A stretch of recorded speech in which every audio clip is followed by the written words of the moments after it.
입니다. 네, 만나 뵙게 되어 반갑습니다. 많이 숫자가 줄은 것 같아요.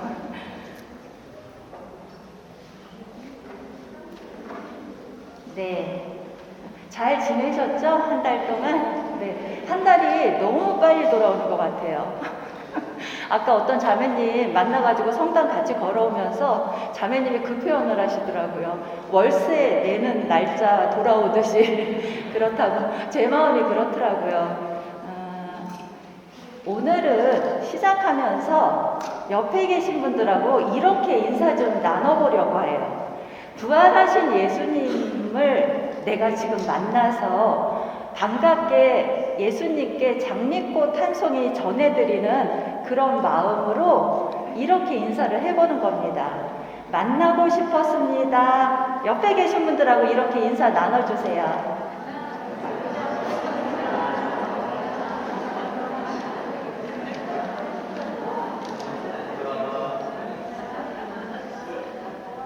네, 기분이 조금 좋아지셨죠? 네. 그러면 오늘도 기도로 시작을 하겠는데요. 시편 139편을 영상으로 함께 바치면서 시편의 내용을 음미하면서 한번 들어보세요. 그래서 하느님께서 나를 얼마나 샅샅이 아시면서 사랑해 주시는지 그 마음을 느껴보면서 들어보겠습니다. 성부와 성자와 성령의 이름으로 아멘.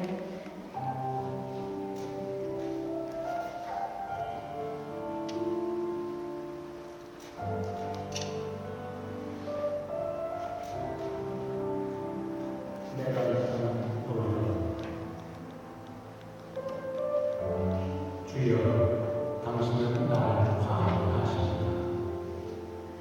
내가 앉아도 하시고 서 있어도 하십니다. 멀리 있어도 당신은 내 생각을 그대로 하십니다. 걸어갈 때나 누웠을 때나 화합하시고 내 모든 일것을 당신은 예양하십니다.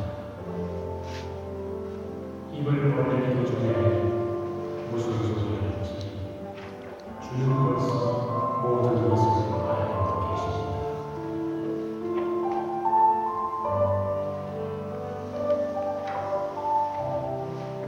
앞뒤로 이 몸을 감싸주시니 내 위에 당신 손을 얹어주시니라. 그 아심 몰라도 내 입을 놓치지 않고 그 눈부심 아득하여 어머니도 아니합니다. 당신 생각을 벗어나 어디로 가야합니까? 당신 앞을 떠나 어디로 도망치십니까? 하늘에 올라가고 거기에 계시고 지하에 가서 자기 깔고 누워도 거기에도 계십니다.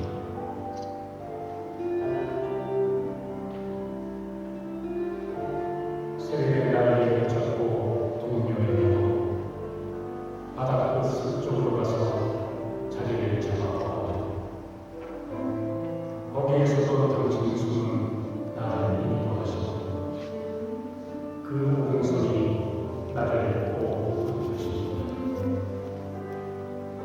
어둠 보고 이 몸 가져다라고 해보아도 빛 보고 밤이 되어 이 몸 감춰다라 해보아도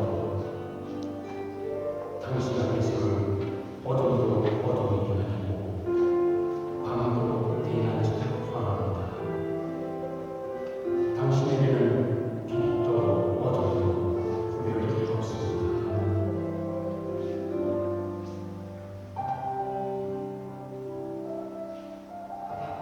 당신은 오전만 주시고 어머니의 속에 나를 빚어 주셨으니 내가 다른 놀라 하신 일에도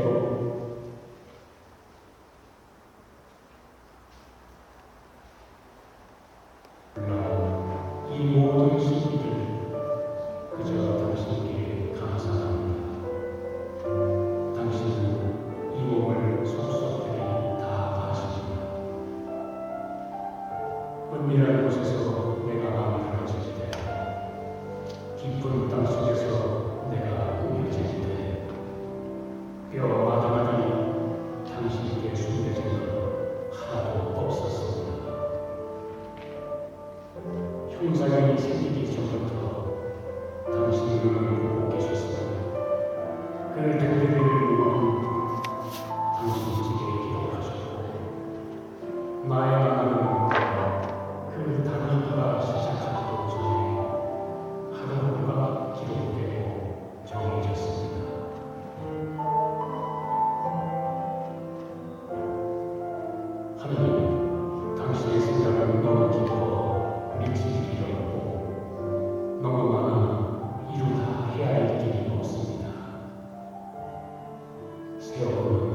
나를 살펴보시고 내 마음 알아주소서.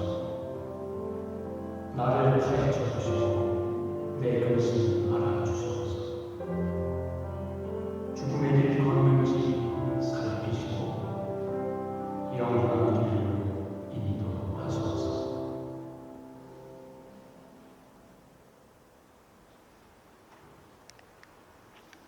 성부와 성자와 성령의 이름으로 아멘. 네, 시편이 너무 아름답게 다가오지 않으세요?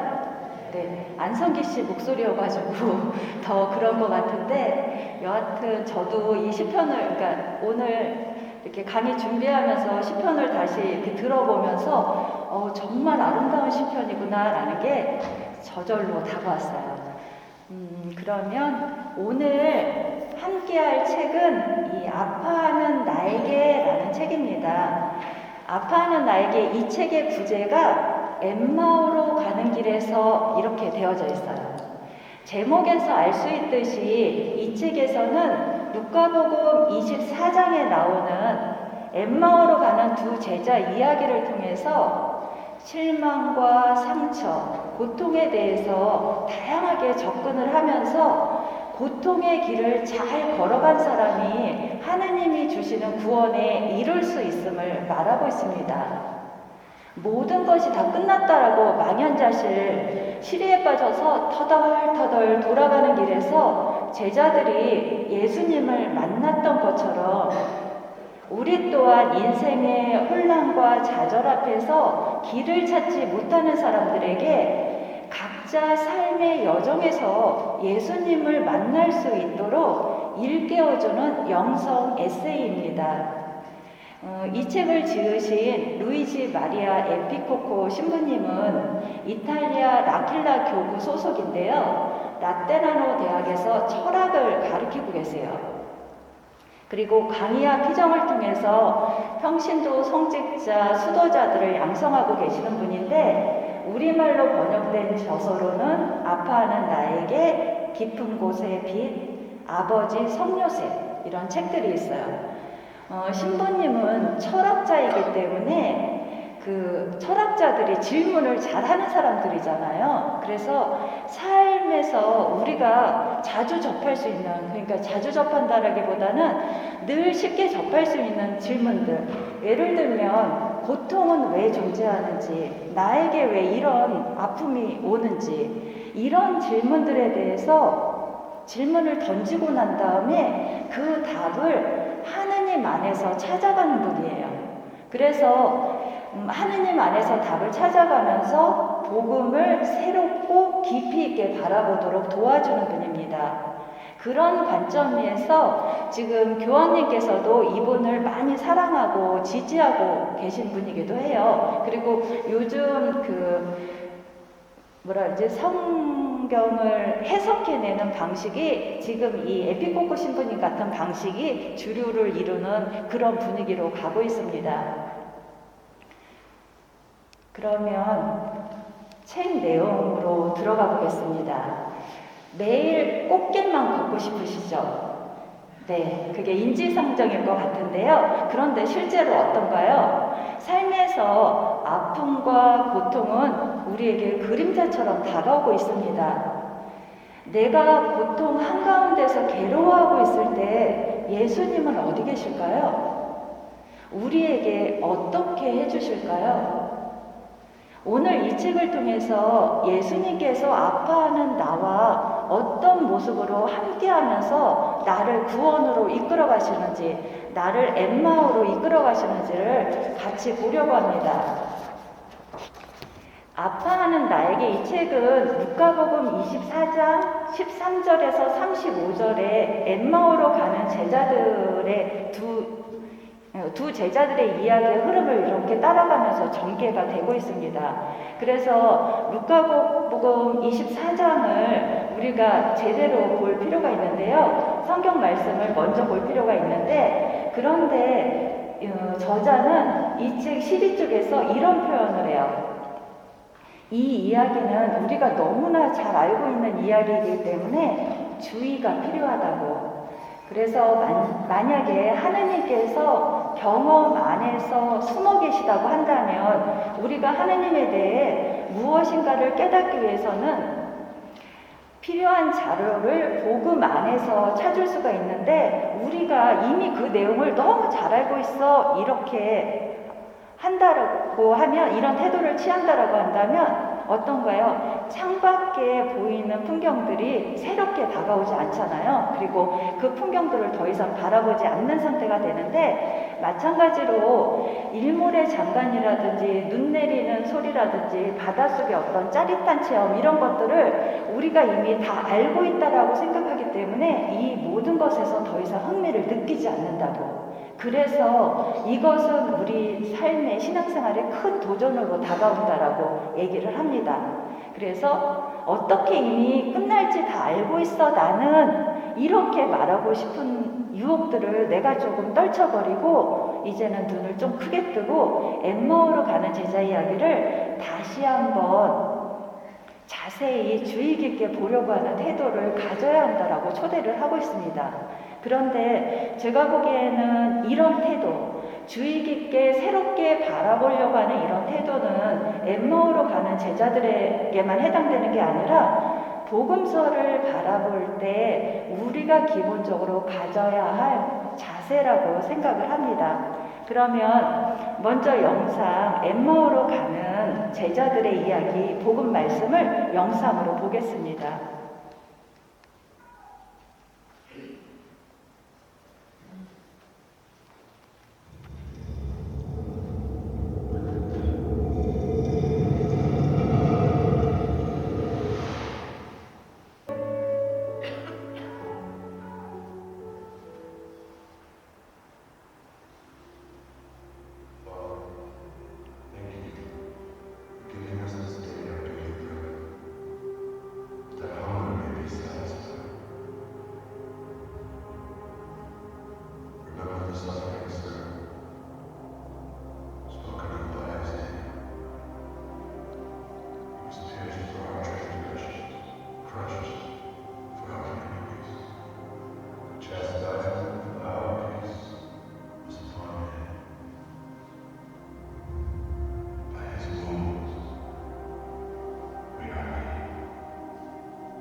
네, 그러면 누가복음 24장 14절에서 16절의 말씀 화면 보시면서 먼저 같이 읽어볼까요?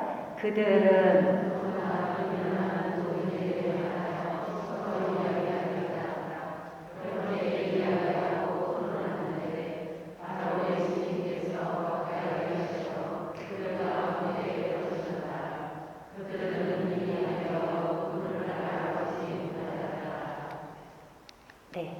아빠는 나에게 책 31쪽에는 이런 내용이 나옵니다. 함께와 우정에 대해서 이야기를 하고 있는데, 이 함께라는 말에서 해방되는 것이 우리가 생각하는 자유를 찾았다라고 느낀다라고 하면 그것은 자신에게 독방 종신형을 내리는 것뿐만이 아니라 사형 선고를 내리는 것과 같다라고 말합니다. 자유는 나를 진정으로 살게 해주는 관계에서 우리에게 오며, 함께라는 말은 항상 관계 안에서 우리가 살아가야 할 필요성을 가리키는 말입니다. 혼자서는 행복할 수가 없습니다. 그래서 저자는 이렇게 덧붙여요. 자신의 할머니가 손과 발이 변형되는 아주 심각한 병으로 오랫동안 고통을 받으셨는데 자유롭게 움직이지 못하고 독립적으로 생활하는데 지장을 많이 받았지만 그런 할머니가 병보다 더 고통스러워 했던 것은 외로움, 혼자라고 느끼는 것이라고 말하고 있습니다.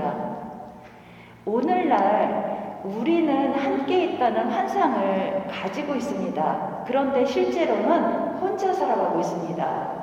함께 있다고 우리를 착각하게 만드는 것은 SNS상 가상세계인데 사진이라든지 이모티콘 혹은 댓글, 좋아요, 리트윗 등 이런 것을 많이 받았다라고 우리가 생각하고 나는 혼자가 아니야 라고 여기지만 실제로 우리는 고독하다는 사실에는 변함이 없습니다.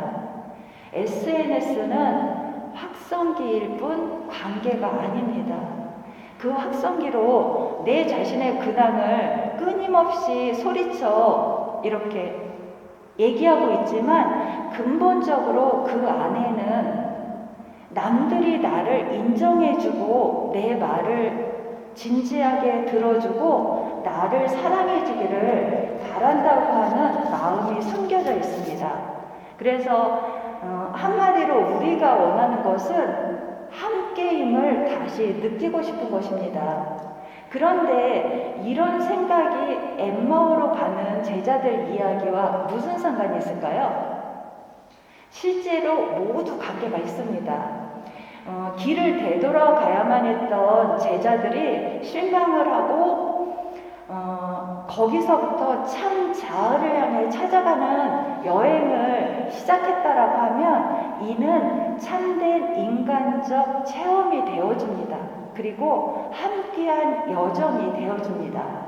그들을 묶어주는 우정은 그들의 여정을 사람 이하의 수준에서 사람다운 수준으로 다시 올려주는 역할을 합니다. 그래서 삶이 나에게서 모든 것을 앗아가고 인간성을 잃어버릴 정도로 나를 몰아치는 그 순간에도 나에게 우정이 있다고 하면 나는 사람다운 사람으로 남습니다. 두 제자는 아무런 확신이 없었지만 함께 있었습니다. 이 사실이 매우 중요한데요. 계속되는 삶의 위기와 상황 앞에서도 사람답게 살 수 있다라고 보장하는 것은 그 어떤 것도 없지만 이것을 보장하는 유일한 방법은 좋은 친구를 두는 것입니다. 예수님과 인격적인 관계를 맺기 위해서 제자가 되는 것만으로는 충분하지 않고 친구가 되어야 합니다.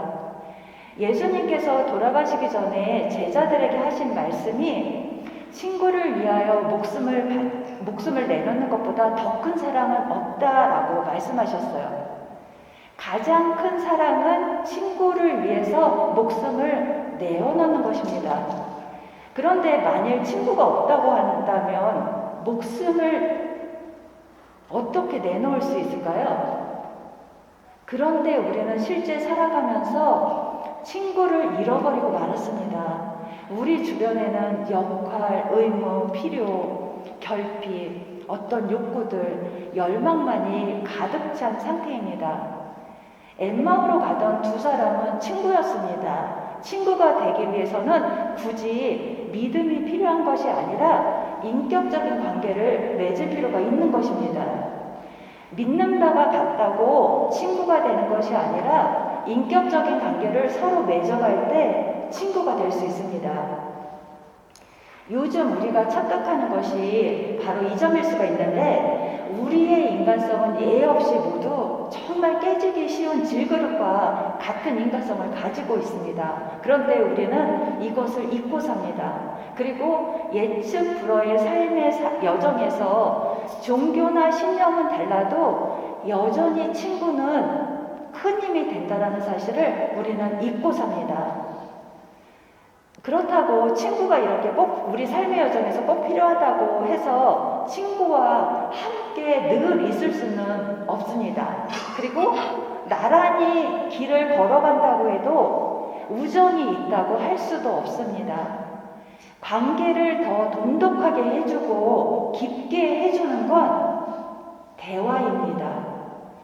우정이 있을 때 소통을 하게 되고 친교를 나누게 됩니다. 그래서 결국에는 소통과 친교는 같은 뿌리를 가지고 있는데 자신을 누군가와 진심으로 나눌 때, 나누어 갈 때 친교와 유대가 형성이 됩니다. 그래서 우정의 깊이는 나를 얼마나 나누면서 깊이 소통하느냐에 달려 있습니다. 이것이 우정의 깊이를 가늠하는 잣대 역할을 해주는데요. 내가 내 삶에서 내밀한 부분을 상대방에게 보여줄 때 그 사람과 친밀한 유대가 생깁니다. 내 이야기를 상대방과 나누면서 비로소 친구가 되어갑니다. 드라마 좋아하시죠? 저도 좋아하는데 볼 기회가 없어서 잘 보지는 못하는데 제가 드라마 잠깐 보여드릴게요. 한 편은 아니고요. 한 2분 정도 되는 건데 이 내용이 서로 소통, 그러니까 내밀한 속마음, 숨기고 싶은 속마음을 나누면서 친교를 쌓아가는 그거를 너무 잘 표현하고 있어서 같이 보고 싶어서 준비했거든요. 네, 나눔을 통해서 대화를 하면서 서로의 경계가 무너졌다라는 거 느껴지시죠? 저도 이런 비슷한 체험이 있는데요. 지난 2월 2일 주님 봉헌축일 그때 체험이 되게 강렬해갖고 잊을 수가 없는데 잠깐 나눠드리면 그날 아침에 기도를 했어요. 아침 일찍 일어나가지고 1시간 정도 기도를 하는데 제가 받아들이고 싶지 않은 해야 될 일이 있었어요. 그러니까 그거를 너무 받아들이고 싶지가 않았고 힘이 들어서 기도 시간 1시간 내내 예수연님한테 하소연을 했어요. 왜 나한테 이런 걸 허락하냐고. 난 정말 하고 싶지 않습니다. 이렇게 이제 계속 투덜투덜 대면서 그 하소연을 했어요. 하소연을 하고 기도를 이제 마무리하려고 이렇게 장계를 딱 하고 무릎을 꿇었는데 제 시선이 벽면에 있는 예수님 모습에 딱 눈이 꽂혔어요. 근데 그 순간 음성이 들려오는 거예요. 나는 여기 못 박혀 있는 게 쉬운 거 같니? 나도 너무너무 고통스럽고 힘들단다. 그러고 나서 다음 말이 뭐였냐면 내가 고통스럽고 아파하는 것보다 이 고통을 통해서 사람들이 상처가 치유되고 기쁨을 누리고 구원을 받는 거 그게 더 크기 때문에 그리고 그게 더 소중하기 때문에 내가 지금 여기 이렇게 있는 거란다. 이 음성이 들려온 거예요. 그날 기도 마무리하다가 펑펑 울었어요. 그러고 나서 하겠습니다. 이렇게 고백을 드렸어요.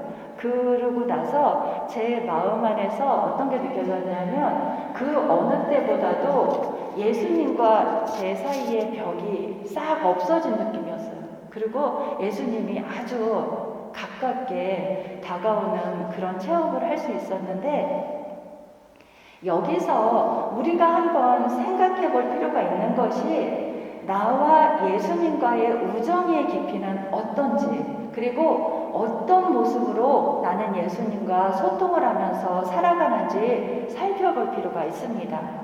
이것은 신앙생활을 해나가는 데 있어서 매우 중요한 요소가 되어주기 때문입니다. 내 이야기를 상대방과 나누면서 내가 친구가 된다라고 말씀을 드렸는데 이런 이유로 엠마오로 가는 두 사람은 나란히 걸어가는 것으로 그치지 않습니다. 그동안 있었던 일들에 관해서 서로 이야기를 합니다.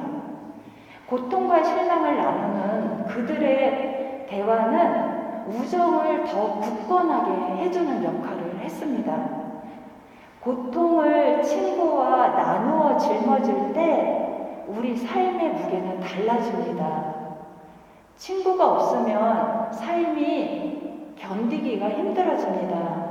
삶을 힘들게 하는 것은 고통이나 악이 아니라 친구의 부재입니다. 그래서 중요한 것은 온갖 문제와 질병, 고통, 아픔, 장애를 안고 내가 살아가지만 그게 삶을 나를 얼마나 힘들게 하는지 이것을 깊이 이해해주는 친구가 있다고 한다면 우리는 괜찮아집니다.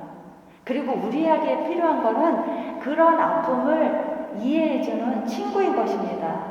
우리가 힘든 고통을 혼자서만 견디면서 살아가지 않아도 될 권리가 우리에게는 있습니다. 우리는 누군가에게 내 이야기를 간절히 들려주기를 바랍니다. 그래서 마음속에 있는 것을 누군가에게 말하면서 잡다한 것으로 가득 찬 내 마음에 틈을 줄 필요가 있습니다. 친구가 없으면 치료사는 늘어납니다.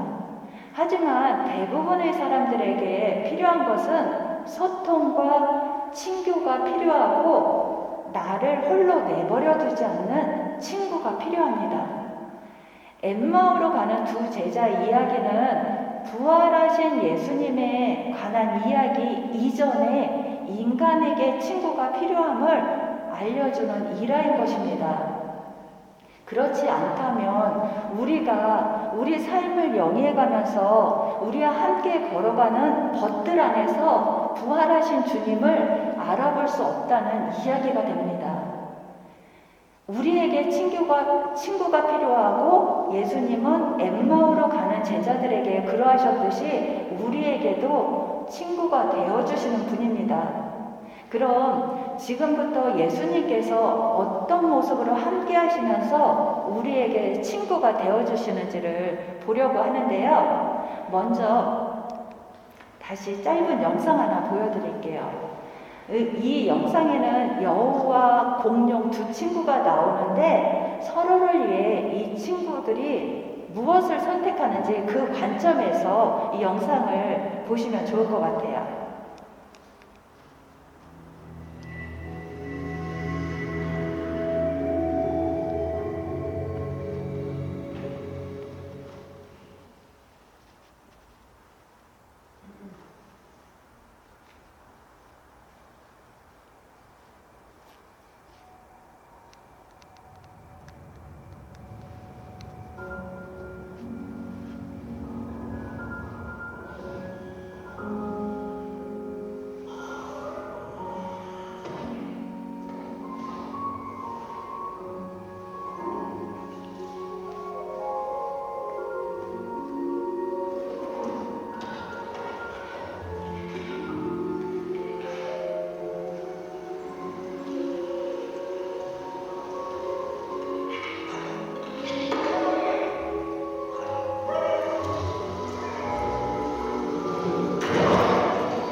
네, 누군가는 이 애니메이션을 사랑과 희생에 관한 영화라고 말합니다. 주인공 여우와 공룡은 자신은 전혀 생각하지 않고 오로지 상대방만을 위해서 자기를 헌신하는 그런 사랑의 가장 완전한 모습을 보여주고 있는데요. 그런데 아름답지만 또 아픈 이야기이기도 합니다. 한 친구를 위해서 위기에 빠지자 다른 친구가 자기를 희생하면서 이제 온전히 던지면서 친구를 구해 나가는 이야기인데, 이 이야기를 우리를 위한 예수님의 희생을 떠올리면서 보셔도 더 잘 이해할 수 있을 것 같아요. 예수님의 그 사랑에 대해서. 바로 그날 엠마오로 가는 두 제자 이야기는 바로 그날이라는 말로 시작이 됩니다. 이날은 어떤 날이었냐면요, 예수님께서 부활하셨다라는 여인들의 소식을 듣고 베드로와 요한이 무덤가로 달려가잖아요. 빈무덤을 확인하고 놀란 바로 그날입니다. 바로 그날 제자들 가운데 두 사람이 고향으로 내려가면서 그동안에 있었던 일들을 이야기하고 있었던 것입니다. 그래서 15절에 보면 그들은 화기애애하게 이야기를 나눈 것이 아니라 토론을 했다라고 말하고 있습니다. 사실 그들은 혼란스러웠습니다. 메시아라고 믿고 기다렸던 예수님께서 무기력하게 돌아가시자 그들은 좌절했습니다. 그리고 제자이기를 포기하고 집으로 돌아가는 순간이었습니다. 좌절한 마음을 안고. 그리고 그런 좌절한 마음을 친구에게 쏟아냈는지도 모릅니다. 그렇게 걸어가고 있을 때 예수님께서 가까이 그들과 함께 걸어가십니다. 이렇게 예수님께서는 좌절한 사람, 씁쓸함을 맛본 사람 곁에 계십니다. 곧 누군가가 죽어가고 있을 때, 누군가가 힘들어할 때, 누군가가 더 이상 희망을 느끼지 못하고 절망에 빠져 있을 때 예수님께서는 우리도 모르는 사이에 우리 곁에서 함께 걸어가 주시는 분입니다. 저한테 이런 체험이 있어요. 제가 지금 수녀원에 온 지 한 30년 정도 돼 가는데요. 한 수녀원에 온 지 한 10년 정도 됐을 때, 그러니까 종신서원을 하고 바로 밤에 제가 학교를 다니게 되었어요. 그러니까 낮에는 정상적으로 사도직을 하고 학교가 멀어가지고 한 4시에 간단하게 저녁을 먹고 학교를 가는 거예요. 6시부터 이제 수업이라. 그러니까 학교가 머니까는 수업을 마치고 수련회 돌아오면 12시인 거예요, 밤. 근데 다음날 저희가 기상시간이 5시 20분이에요. 그러니까 잠깐 자고 또 하루 종일 사도직을 하고 또 학교에 가고 이런 거를 한 학기를 하고 난 다음에 제가 완전히 망가진 거예요, 몸이. 도저히 안 되겠어가지고 저희 여주에 신혼집이 있는데 거기를 가서 좀 쉬겠다라고 허락을 받고 여주에 이제 들어갔어요. 근데 여주에 들어가자마자 정말 밤낮 없이 5일인가를 알았던 것 같아요. 그러니까 이게 지금 낮인지 밤인지 구별이 안 될 정도로 심하게 알았어요. 그러면서 제가 무슨 생각이 들었냐면 사람이 이러다가 죽는구나 라는 생각이 절로 들더라고요. 너무 아파가지고. 근데 그렇게 아파할 때 정말 꿈인지 생신지 그것조차 구분을 못하는 그런 상황이었는데 칠흑 같은 어둠이었어요. 정말 아무것도 안 보이는 칠흑 같은 어둠이었는데 어디선가 그 짐승 울부짖는 소리만 들려요. 그래서 그 소리를 들으면서 쭉 길을 걸어가고 있었어요. 근데 길 걸어가는 저 앞쪽에는 뭐가 있었냐면 문이 하나 있었는데 문에서 하얀 빛이 이렇게 새어나오고 있었고 양쪽에는 검은 양복을 입은 신사 2사람이 이렇게 지키고 있더라고요. 그래서 제가 그 짐승 소리를 들으면서 짐승이라기보다는 금수라는 표현이 더 맞을 것 같아요. 그 소리를, 울부짖는 소리를 들으면서 거기를 향해서 쭉 걸어가고 있는데 어느 순간 누군가가, 그러니까 그 금수 소리가 최고조로 커지면서 제 베일을 확 낚아채는 거예요. 그 순간 제가 죽는구나, 이게 딱 왔어요. 나는 죽는구나. 근데 그거와 동시에 반대편에서 누군가가 저를 확 이렇게 감싸 안으면서 안 돼! 라는 소리가 들려오는 거예요. 안 돼! 너는 지금 죽으면 안 돼! 이 소리가 들려오고 제가 정신이 들어서 깬 거예요. 그러고 나서 방에서 나 이제 죽지는 않나 보다, 나 사나 보다 이런 생각이 들었어요. 그리고 방 밖으로 이렇게 거의 기다시피 해가지고 밖에 나왔는데 마침 제가 3층에 있었는데 계단을 이렇게 이제 이렇게 계단을 부축하면서 밑으로 내려가고 있는데 수녀님 한 분이 이렇게 올라오셨어요. 연세 드신 수녀님이. 그러더니 저한테 왜 그러냐 그래서 너무 아파요 이랬더니 수녀님이 이제 기본적인 거를 조치를 취해 주시고 제가 이제 병원에 가가지고 어쨌든 완치가 됐어요. 근데 그때 제가 체험한 거가 뭐냐면 나는 앞으로의 나의 삶은 덤이구나라는 것을 느꼈어요. 나는 그때 죽을 그 상황이었는데 지금부터 살아가는 나의 삶은 덤이라는 것과 그 다음에 내가 어느 순간에 놓이든지 내가 의식하지 못하더라도 예수님은 나와 함께 해주시는 분이구나라는 것을 정말 절절하게 느낄 수가 있었어요. 마찬가지로 엠마오로 가는 제자들에게도 그런 모습이었을 거예요. 그리고 아마 우리 각자에게도 그렇게 예수님께서 내가 각자가 의식하지 못하더라도 예수님은 함께 계셔 주신다라는 거, 그거를 한번 생각해 보면 좋겠다라는 그런 마음이 들었습니다. 그분을 알아보지 못하였다. 이 책 43쪽 이하에는 이런 내용이 나와요. 그런데 제자들은 그분을 알아보지 못합니다. 그분을 알아보지 못한 것은 그들의 마음이 슬픔으로 가득 차서 혼란스러웠기 때문입니다. 예수님은 마음으로 보아야 합니다. 어린 왕자엔 이런 내용이 나와요. 잘 보려면 마음으로 보아야 해. 중요한 것은 눈에 보이지 않거든. 이 말은 인생의 본질을 모두 요약하고 있다라고 볼 수가 있는데 일반적으로 중요한 것은 눈에 잘 보이지 않습니다. 음식의 맛을 내는 소금도 우리가 눈으로는 확인할 수 없지만 음식에 소금이 조금만 덜 들어가면 우리는 금방 알아챕니다. 그리고 맛이 없다라고 느낍니다. 인생에 있어서도 중요한 것은 눈에 보이지 않습니다.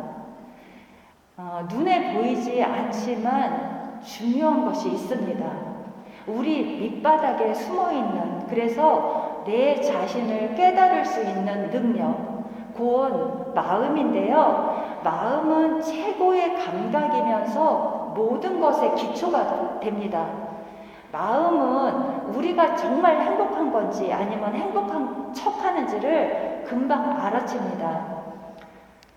낯선 사람처럼 그리스도께서 말씀을 건네시는 것도 바로 눈에 보이지 않는 우리의 이 마음입니다. 엠마오로 가던 두 제자는 예수님을 마주보며 이런저런 얘기를 나눴습니다. 그리고 그분이 사라지고 나서야 길에서 우리에게 말씀하실 때나 성경을 풀이해 주실 때 우리 마음이 얼마나 타올랐던가 이렇게 고백을 합니다. 타오르는 마음은 그리스도께서 우리 곁을 지나가셨다라는 표시입니다. 비록 우리가 그분을 알아볼 믿음이 부족하더라도 마음은 불타오르게 되고 우리 삶을 밝게 비추고 따뜻하게 데워줍니다.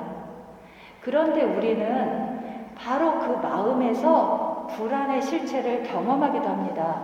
엠마오로 가는 제자들의 마음은 구름이 잔뜩 끼어 있었어요. 그래서 사실 화가 나기도 했고 좌절하기도 했습니다. 그래서 몹시 지쳐있는 상태였는데 게다가 집으로 돌아간다라는 사실 때문에 굴욕스러웠습니다. 그리고 그 나그네가 부활하신 분임을 알아차리지도 못했습니다. 어쩌면 우리의 길도 마찬가지일 것입니다. 우리가 어떤 문제에 직면했을 때 부활하신 예수님이 바로 우리 옆에 계신 것을 알아보기가 힘들지만 그분은 항상 거기에 계십니다. 성경 말씀이 그렇게 계시하고 있고 또 그분 친히 말씀하셨어요. 내가 근심하고 걱정하고 있을 때 내가 바로 거기에 있다. 그래서 우리는 그분을 알아보지 못하지만 우리에게 그분은 먼저 말을 건네십니다. 예수님은 그들의 근심 걱정을 다 짊어지려고 기다리고 계신 분입니다. 그래서 그들 마음 안에 있는 것을 다 쏟아낼 기회를 주고 계신 것입니다. 거기에서 해방되기를 바라시기 때문입니다. 당신을 온전히 비우신 예수님은 우리들도 마음에 있는 것을 다 쏟아내고 자유롭게 기쁨을 맛보면서 살아가기를 바라고 계십니다. 그리스도는 그리고 로스텐 파운드에서 나오는 영상에 나오는 공룡처럼 언제나 우리를 위해서 모든 것을 줄 준비가 되어 있는 분입니다. 그분은 우리를 내세우고 인정해주기 위해서 언제나 당신 것을 잃어버릴 준비가 되어 있는 분입니다. 저희와 함께 묵으십시오. 제자들의 마음은 어둡고 혼란스러웠습니다.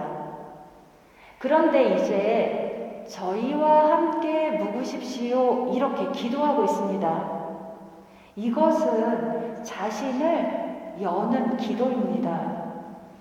저희와 함께 묵으십시오 라고 말하는 것은 우리의 부족함을 긍정적으로 보여주는 더 좋은 방법은 없습니다.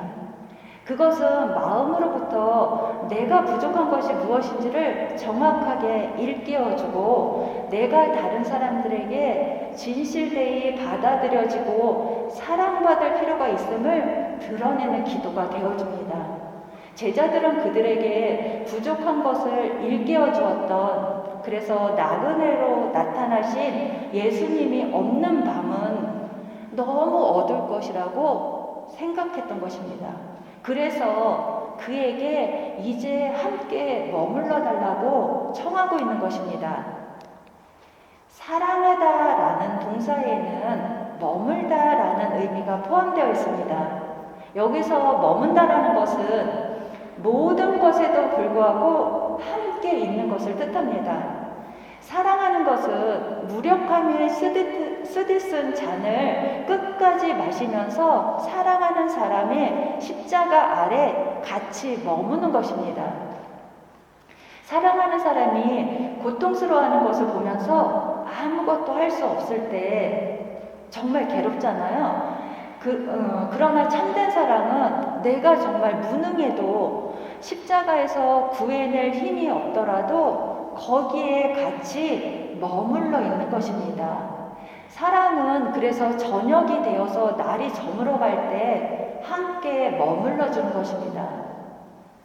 예수님은 그들과 함께 머무시기 위해서 집으로 들어가십니다. 예수님이 우리 마음 안에 들어오실 때 우리의 마음은 아침이 됩니다. 예수님은 우리와 함께 머물기 위해서 우리로 들어오시는 것입니다. 그분은 우리를 당신 거처로 삼고 싶어 하십니다. 그런데 여기에서 성체의 기적이 일어나는 것인데요. 예수님은 그들과 함께 식탁에 앉으신 다음에 빵을 떼시면서 그들에게 나누어 주십니다.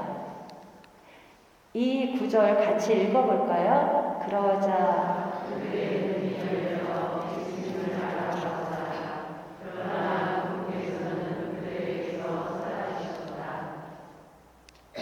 네, 사라지셨다. 그들의 눈이 열려서 예수님을 알아보자 그분께서는 사라지셨다라고 이야기하고 있습니다. 떠나신 것일까요?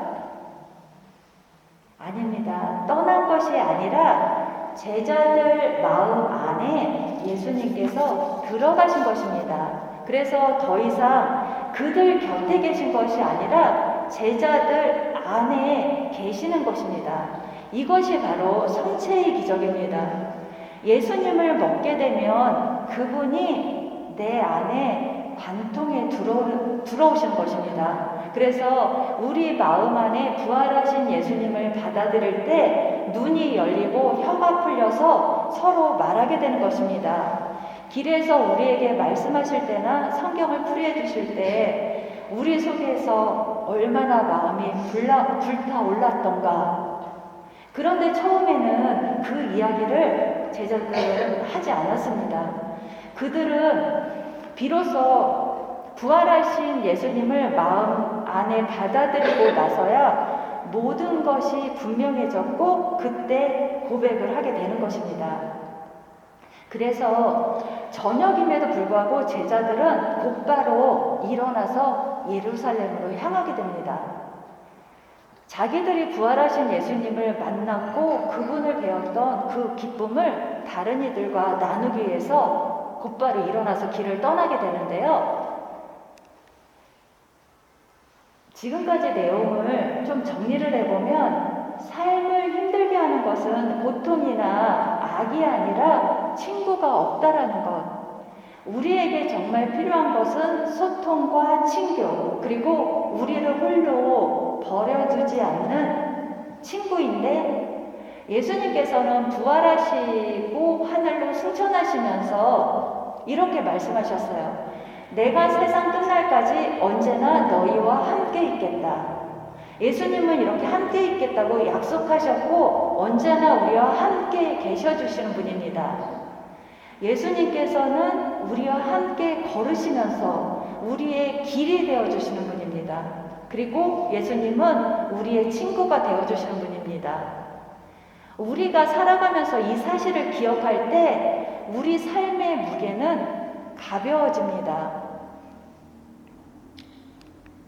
네, 그러면 지금부터 주님 안에서 나의 고통, 아픔, 상처를 바라보는 시간을 잠깐 갖겠습니다. 이제 모두 눈을 감고 편안한 자세로 앉겠습니다.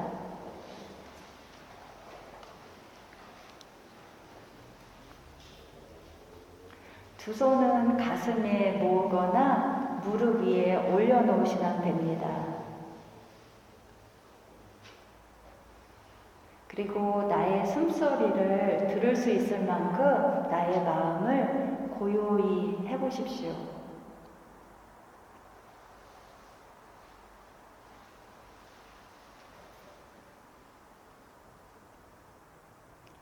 주님의 상처를 바라봅시다. 세 개의 못에 뚫린 상처, 손, 발, 그 상처 안으로 들어가 봅시다. 우리는 삶을 살아가면서 불안한 실체를 경험합니다. 우리의 아픔, 고통, 슬픔, 때로는 죽음까지도 어쩔 수 없이 내가 스스로 견디어야 하는 고통의 실체입니다. 우리는 누구나 어떤 형태로든 살아오면서 겪어야 했던 아픔들, 고통들로 인해 좌절하고 깊은 슬픔에 빠져 있었던 경험들이 있었습니다.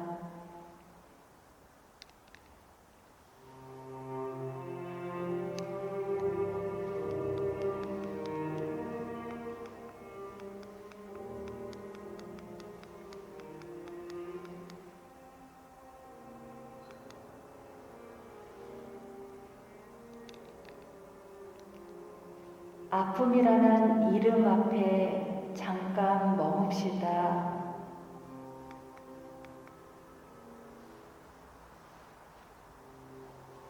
내 안에 있는 아픔에게 말해줍시다. 난 그 아픔이 어디에서 왔는지 알 수 없지만 나에게 다가온 순간 아픔을 외면하고 피하기만 해서 미안해.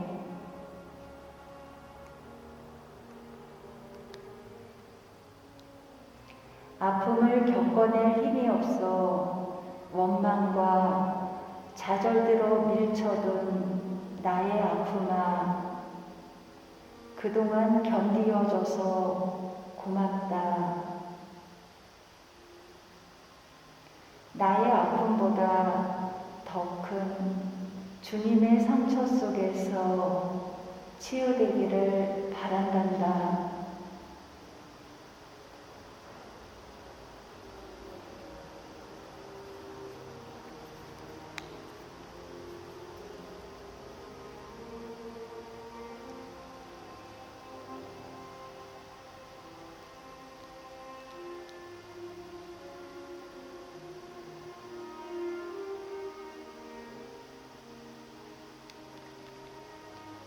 고통이라는 이름 앞에 머무릅시다.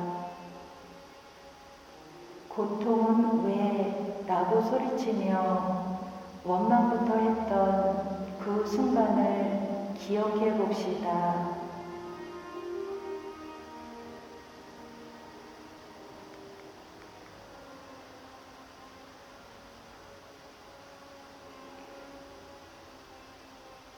고통은 어디에도 환영받지 못해 새로운 이름으로 태어나기 위해 나에게 왔지만 한참을 기다리고 참아야 했던 그 시간, 참 수고했다. 그동안 너를 미워만 하고 고통이라는 어둠 속에서 꺼내주지 못해 고통의 큰 덩어리로 갇혀있게 해서 미안하구나. 고통아, 잘 견디어줘서 고맙다. 우리 함께 주님의 상처 속으로 들어가 마음껏 울자. 고통아, 이제 고통이 아니라 감사라는 이름으로 새롭게 태어난 너를 축복한단다.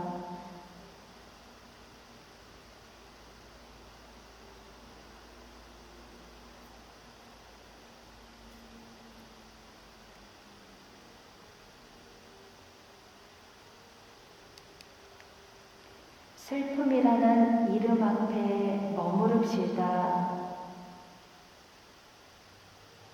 내 안에서 슬퍼하고 있는 슬픔에게 말을 건네봅니다. 슬픔아, 왜 그리 슬퍼하냐고, 무슨 일이 있냐고, 슬픔 앞에 침묵하며 기다려줍니다.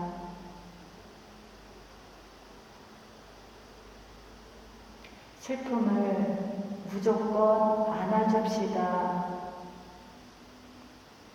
주님이 나를 무조건 사랑하시듯 그 슬픔을 위로해 줍시다. 슬픔이 슬프다고 말할 수 있도록 편안하게 받아줍시다. 슬픔이 위로받아 기쁨으로 태어날 수 있도록 기다려 줍시다.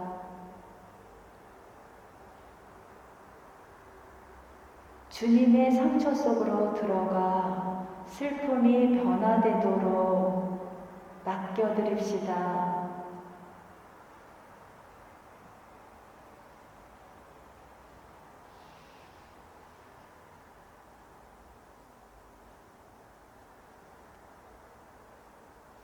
사랑으로 나를 바라보시는 하느님의 넉넉한 품에 안겨봅시다.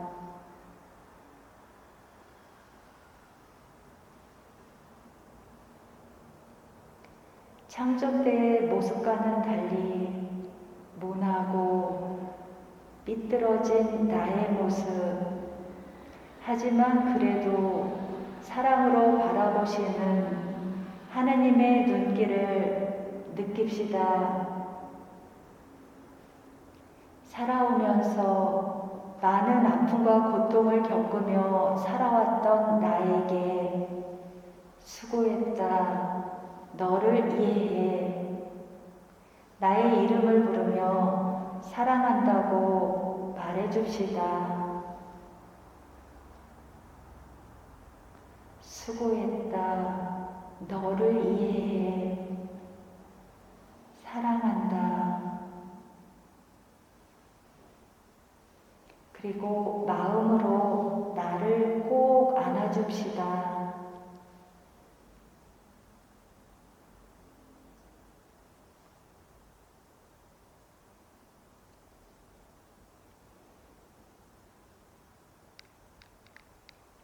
내가 지는 그 십자가는 주님이 나에게 맡기신 십자가입니다.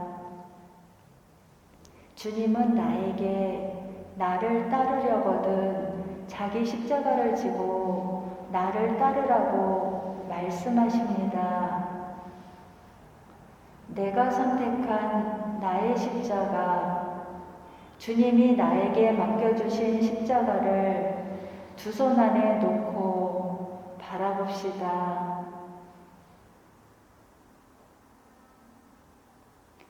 때로는 고통스러워 외면하고 싶었던 나의 십자가를 주님이 지셨습니다.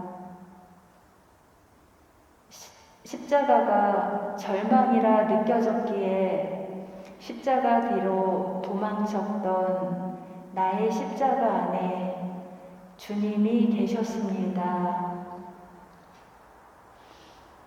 십자가가 무거워 쉬고 있을 때 주님은 재촉하지 않으시고 나의 십자가를 대신 지고 한없이 기다리고 계셨습니다. 십자가를 진 길이 어두워 두려움에 떨고 있을 때 주님은 나의 십자가를 지고 어둠의 길을 걸어주셨기에 그 그 길은 어둠이 아니라 빛으로 찬란했습니다. 주님께 우리 마음을 고백합시다. 주님, 십자가는 당신의 현존임을 깨닫습니다. 어떠한 십자가라도 그 안에 주님이 현존하시기에 이제 더 이상 고통스럽지도 무겁지도 않으며 어둠도 절망도 아닙니다. 혹시라도 제가 그 십자가를 떠나 도망친다 하더라도 나를 향해 빛을 바라고 계신 당신이 계시기에 행복합니다. 이제 마음을 다해 나의 십자가를 가슴에 모십시다. 십자가를 각자의 가슴에 품읍시다.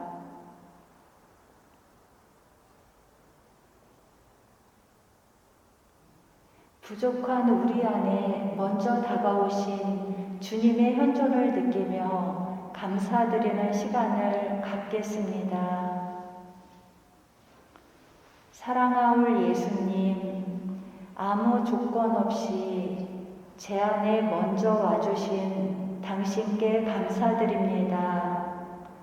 당신을 모실 자격이 없어서 감히 청하지도 당신을 부를 수도 없었던 저를 먼저 바라보시고 있는 그대로 저를 받아들여 주신 주님 찬미 받으소서. 당신은 아무것도 강요하지 않으십니다. 제가 자유로이 당신을 버리고 갈망하기를 기다립니다. 이제 저희와 함께 묵으십시오 라고 기도하며 주님과 함께 잠시 머물겠습니다. 침묵 가운데 저희와 함께 묵으십시오 라고 마음속으로 주님을 초대하고 머물겠습니다.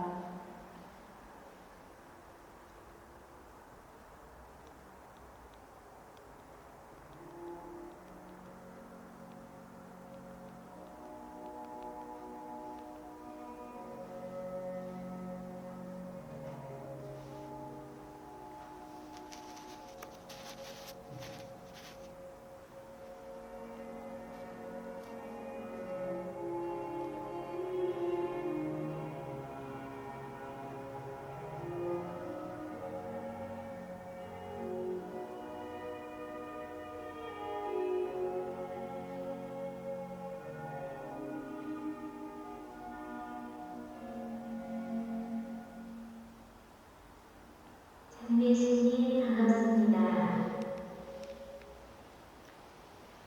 네, 우리와 함께 묵으시는 주님께 우리의 발걸음을 맡겨드리며 화면 보시면서 기도 같이 받겠습니다. 성부와 성자와 성령의 이름으로 아멘. 나의 하나님,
영광이 성부와 성자와 성령께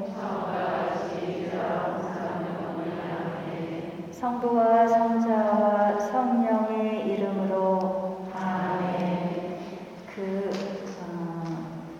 여우가 뜨개질하는 영상의 마지막 장면 기억하시죠?